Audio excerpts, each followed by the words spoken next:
Hello guys and welcome to Tech Tricks tutorial. In today's video, I will show you the step-by-step tutorial on how to add music on Canva video editor. So by the end of this video, you will learn how to do them.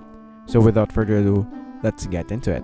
So the first thing that we need to do is to go on our design. So in this case, I will just create a template for a video. And after that, the next thing that we need to do is to go here on the left screen, go here on the apps right here, and then search for audio. Once it is done, just click this audio option right here, and after clicking, you will see a bunch of available music that you can choose for your video. But if you want to upload your own music right here or your own audio, then all we have to do is to go here on the uploads and then go here on the audio tab.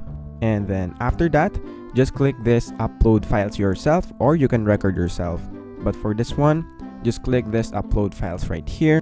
And let's say, for example, I want to add this audio right here. And once you're done uploading the audio, all we have to do is to click it, and then it will now be automatically added to your video. So that is basically it for this video. Thank you guys for watching Tech Tricks tutorial. I hope you learned something, and please don't forget to like and subscribe. Have a great day, everyone.